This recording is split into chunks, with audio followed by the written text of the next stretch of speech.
aí, cara, a gente tava conversando aqui um pouquinho antes, falando sobre a vida, mas a gente também falou que tá rolando uma parada louca lá na Ucrânia, né, cara? O Putin meio que quer uma parte da Ucrânia pra Rússia, né? É um negócio assim. O cara tá nessa, né? Tá nessa.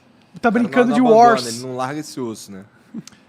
Eu acho que o que a gente está vendo agora é o novo normal, porque ao longo dos últimos 30 anos a gente se acostumou com a liderança americana e a ausência de conflito entre grandes potências. Não havia uma outra potência. Então esse tipo de conflito agora ele tem uma outra qualidade do que a invasão americana no Iraque ou vamos dizer outros conflitos que tivemos nos anos 90, 2000, porque agora tem o risco de haver um confronto entre duas grandes potências com armas nucleares, a Rússia de um lado e os Estados Unidos do outro. Cara, eu não sabia que estava tão tenso assim. O que acontece é que a Rússia finalmente, depois de 30 anos de passar por um processo de muita fraqueza, durante o qual ela não conseguiu defender o que ela considera a sua zona de influência, é um país muito enfraquecido depois do colapso da União Soviética. Então, os Estados Unidos acabou ampliando aos poucos sua esfera de influência. A Ucrânia não faz parte da OTAN, que é um acordo de defesa coletiva, que quer dizer, qualquer ataque a um membro da OTAN é um ataque a todos os países, portanto, todos precisam defender esse membro. A Ucrânia está fora disso, mas os Estados Unidos estavam começando a dar sinais de que até a Ucrânia poderia entrar na esfera de influência americana. E a Rússia agora, depois de 30 anos depois do colapso, está ganhando a força novamente para tentar retomar esse espaço. A China também está de olho nisso e, claramente, se os Estados Unidos permitir que a Rússia novamente aumentasse sua esfera de influência, claramente vai tomar isso como um sinal de que ela também pode, aos poucos, estabelecer essa zona que qualquer grande potência quer. Né? O que uma grande potência quer? Segurança, integridade física, territorial. Porque na história internacional, países às vezes desaparecem. Então, o que qualquer país quer é segurança de fronteiras e a melhor maneira de você ter segurança é você controlar seus vizinhos. Os Estados Unidos teve essa grande sorte de ter dois vizinhos fracos, Canadá e México, e ter dois oceanos que protegem os Estados Unidos. A China não tem essa sorte, que está cheia de outras grandes potências, e a Rússia sempre também buscou controlar a Europa Leste. Então, agora, na verdade, é evidente que os Estados Unidos não conseguirá manter essa hegemonia que estabeleceu nos últimos 30 anos, e a Rússia, aos poucos, está querendo retomar esse espaço perdido. Então, mesmo se houver uma solução agora a curto prazo, essa tensão geopolítica veio para ficar. Entendi. É o novo normal. Isso é a Rússia fortalecida ou os outros países enfraquecidos que deram esse sei lá, essa oportunidade? Você tá falando que os Estados Unidos se enfraqueceu, é Não, isso? tô perguntando, Eu acho que são os dois. O sistema, como a gente o conhece hoje, ele foi criado depois da Segunda Guerra Mundial e novamente depois da Guerra Fria. Então, os Estados Unidos estava muito superior. Claramente, era a única grande potência. A Rússia estava muito fragilizada e a China ainda não era uma grande potência. Então, era evidente que aquilo não era sustentável, que em algum momento a Rússia, que é uma superpotência energética, maior exportadora de gás natural, mas de vários outros produtos também, trigo, por exemplo, petróleo, que ela em algum momento ia se reerguer e reconquistar um espaço perdido. A China também cresceu a taxas incríveis ao longo dos últimos anos, vai superar os Estados Unidos. Então, essa posição privilegiada dos Estados Unidos, ela está se desfazendo agora. E esses processos de transição, eles sempre são difíceis, porque nenhum presidente americano pode dizer, ok, gente, lideramos a economia internacional por décadas, agora chegou a hora de passar o bastão para os chineses. Eles não podem fazer isso. Mas, ao mesmo tempo, a população americana não quer mais sustentar essa grande presença de bases. Por exemplo, havia um desejo americano de tirar as tropas do Afeganistão. O pessoal cansou, não queria mais. Então, eu acho que é um pouco dos dois, um declínio relativo dos Estados Unidos, que é um país muito fragilizado agora, né, que tem uma tensão enorme interna. Eu estou mais preocupado com a democracia americana do que com a democracia brasileira. Sério? É uma situação horrível. Eu cresci, né? Eu fiz o colegial no interior dos Estados Unidos e essa galera vive num planeta diferente. São todos trumpistas, muitos seguem a teorias de conspiração. Eu mantenho esse contato com eles e eu fiz minha pós perto de Boston. Essas pessoas estão muito, muito mais distantes um do outro do que o bolsonarista e o petista aqui no Brasil. Sério? Lá você consegue, olhando o CEP da pessoa, você consegue saber em que essa pessoa vai votar. Entendi. As pessoas avisam no Tinder se eles são trumpistas ou democratas, etc. Então, em função dessa crise interna, os Estados Unidos não tem uma dificuldade imensa em se projetar como antes. Então, acho que são grandes ciclos históricos e não tanto a Rússia, mas acima de tudo a China terá um papel muito maior e o grande drama será negociar essa transição sem grande conflito. Que, aliás, deu certo 100 anos atrás. Quando a Inglaterra dominava o mundo, os Estados Unidos estavam em ascensão e a Inglaterra deixou os Estados Unidos assumirem a dianteira sem entrar em conflito com ela. Até porque já tinham perdido uma vez, né? Olha, eles sabiam que não fazia sentido. Era muito melhor se aliar à nova grande potência. Sim. Mas os Estados Unidos, ao longo dos últimos 100 anos, enfrentou uma ameaça existencial 3 vezes. A Alemanha imperial na Primeira Guerra Mundial. Aí, de maneira preventiva, os Estados Unidos entrou para derrotar a Alemanha, porque sabia que se a Alemanha ia vencer na Primeira Guerra Mundial, o próximo alvo seriam os Estados Unidos. Aí, de novo, a Alemanha nazista e Japão imperial. Derrotou os dois para não sofrer um ataque depois. Acabou, na verdade, sofrendo no Havaí, né? Pearl Harbor. Agora, com a China, a estratégia foi outra. Foi de querer abraçar a China economicamente, fazer comércio com os chineses, se abrir a eles, na esperança de que os chineses, ao se desenvolver economicamente, iam aceitar essa ordem. Que foi uma grande aposta e agora, aos poucos, os americanos se dão conta que aquilo não funcionou. Os chineses, graças à ajuda americana também, se desenvolveram, vão se transformar na maior economia do mundo, mas olham para os americanos e acham, a história americana é assim em comparação com a história chinesa. Então, para os chineses, jamais se integrariam num sistema liderado pelos Estados Unidos. E a Rússia também, a grande aposta de chamar a Rússia para dentro do sistema fracassou. A Rússia fazia parte do G8, aí saiu, aí voltou a ser G7. Então, esses dois estão claramente, não estarão dispostos a ter um papel secundário, né? Então, acho que a gente está indo claramente nesse caminho. E a Ucrânia? A Ucrânia está afim de integrar a Rússia? Cara, a Ucrânia realmente é um país que hoje está um pouco fora das esferas de influência, e isso é um perigo para um país, porque a Alemanha, por exemplo, queria fazer parte da esfera de influência dos Estados Unidos, queria integrar a OTAN. Depois do fim da Guerra Fria, a Polônia também foi para esse lado. A Ucrânia, na verdade, é um país muito novo, independente faz 30 anos só. A capital ucraniana foi a primeira capital russa. Então, os dois países estão muito conectados. Entendi. Caralho, entendi. E a capital só depois ela migrou de Kiev para Moscou. Então, o Putin sempre fala, a Ucrânia não é um país independente, somos irmãos. E, de fato, muitos líderes... É muito comum você ter um pai ucraniano, uma mãe russa, etc. Ou seja, tem muita conexão. O povo é muito conectado. Mas hoje é um país independente. E tem muito ucraniano que prefere não ser dominado pela Rússia. O país, na verdade, está dividido no meio, e a parte ao leste tem uma forte presença de pessoas que falam russo em casa, que têm até uma certa simpatia com a Rússia.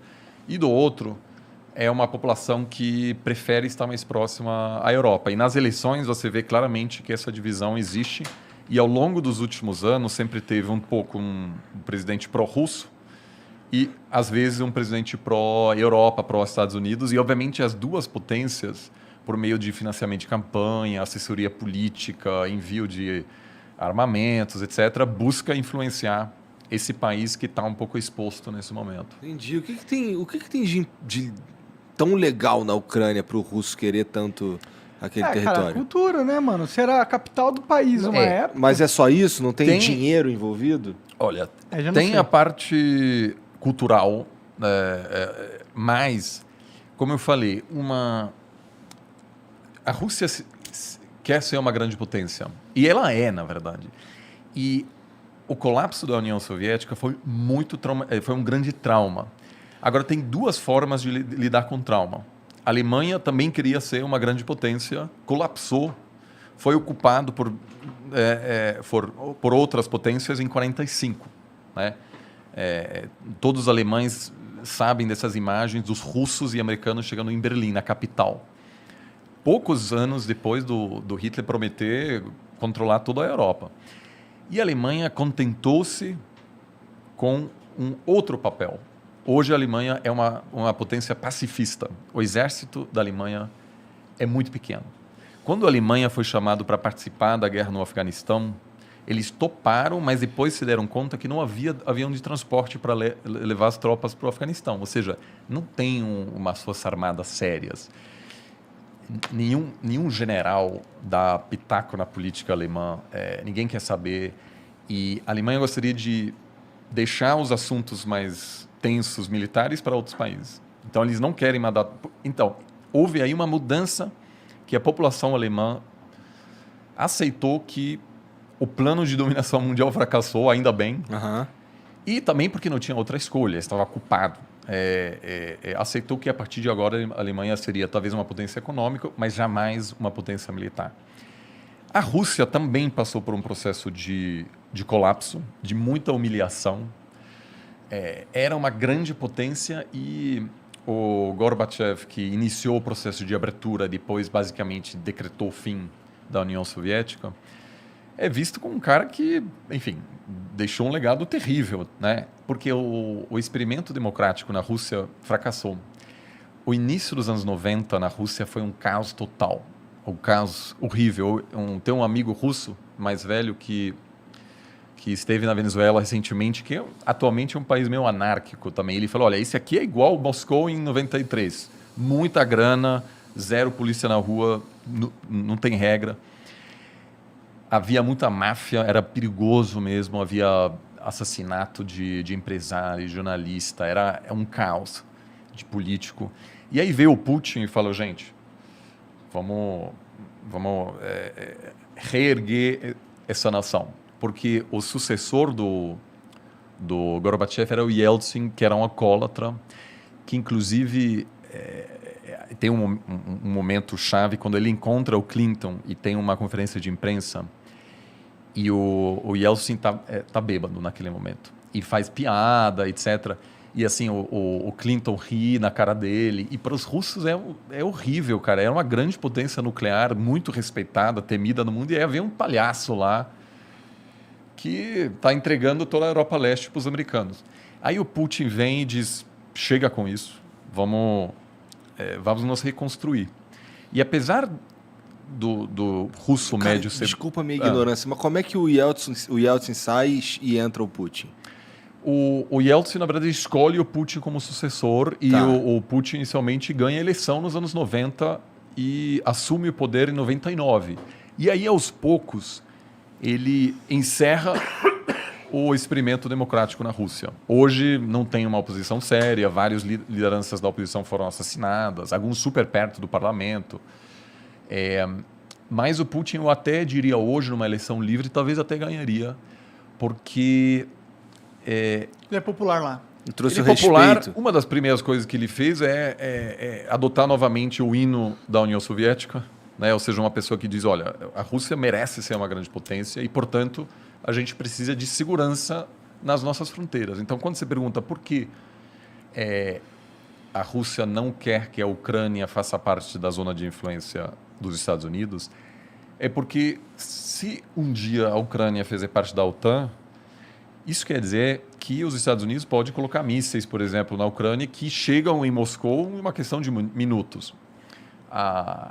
Nos anos 60, a União Soviética tentou colocar mísseis em Cuba e quase deu a Terceira Guerra Mundial.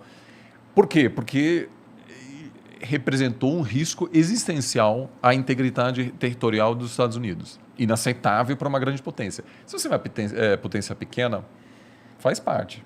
Né? Se você sei lá, a Finlândia ou aí você está muito perto da Rússia, é uma situação desconfortável, mas não tem o que fazer, basicamente.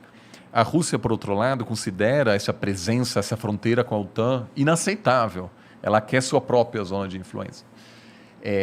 Então, isso eu não acho que a maioria da população russa hoje quer um confronto com a Ucrânia, mas claramente acha que o comportamento dos Estados Unidos, né, de tratar a Rússia como um país menor.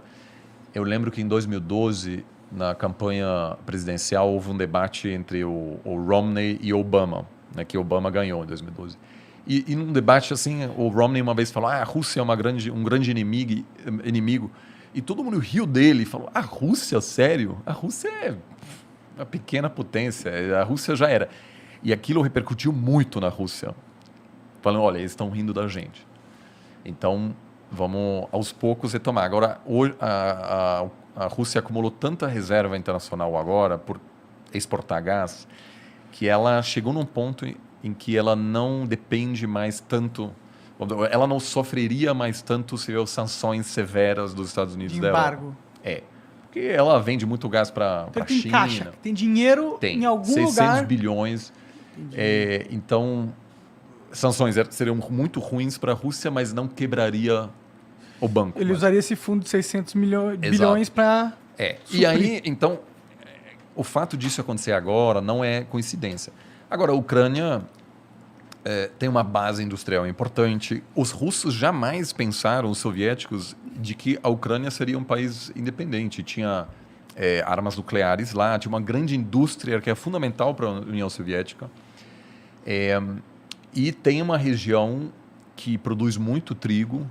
A Rússia é responsável por 1/3 da exportação de trigo do mundo, então é uma superpotência. E com a mudança climática, cada vez mais terras na Rússia podem ser utilizadas para a agricultura, que antigamente que interessante, era congelado permanentemente. E agora, com essa mudança, a Rússia vai se tornar um grande exportador de grãos. Agrícola, né? Porque a Sibéria, cara. tudo isso está aos poucos. A gente se fode com isso, porque vai ficar mais quente. Aqui talvez vai ter lugares onde não vai... O Brasil pode ser um dos grandes perdedores, porque o padrão de chuvas já muda, né? E toda a produção agrícola brasileira precisa das chuvas da Amazônia. Então, se você tem um colapso lá, afeta a economia brasileira. A Rússia é um dos ganhadores, junto com o Canadá, que o Canadá também consegue produzir mais. Pode crer. Então, eu acho que sim, tem vantagens econômicas, mas, acima de tudo, é uma questão de segurança, que a Rússia não quer ter os militares, vamos dizer, de um outro bloco tão perto da fronteira. Que é tipo Wars mesmo, né, que você está jogando, né? Se ele não quer a fichinha ali. Porque onde está a maioria da população russa? Está perto da Europa. Então, se você vai para... aliás, é incrível, se um dia vocês tiverem tempo, visitar a Sibéria, que, sobretudo no verão, é muito interessante. Você pode... A Sibéria vai... Aí, até do outro lado, a Rússia faz quase fronteira com o Alasca, né? Só que lá, ninguém mora lá. Na verdade, tem até um problema de migração chinesa, porque a China expande muito e, aos poucos, está comprando terras desse outro lado. Mas a maioria da população russa está perto de Moscou, perto da Ucrânia. Então, o fato de você ter uma presença americana lá atrapalha os russos muito mais do que a ascensão chinesa que, enfim, acontece lá longe na Sibéria. E a China é mais um provável aliado da Rússia do que os Estados Unidos, né? E aí vem o grande problema, porque o que muita gente nos Estados Unidos diz? Botar sanções, se os russos invadirem a Ucrânia, por exemplo, tirar eles do sistema bancário internacional, impossibilitar que qualquer pessoa faça negócio com a Rússia. Isso para a China é excelente, porque a Rússia faz o quê? Vai ter que fazer negócio com a China. Então, sanções,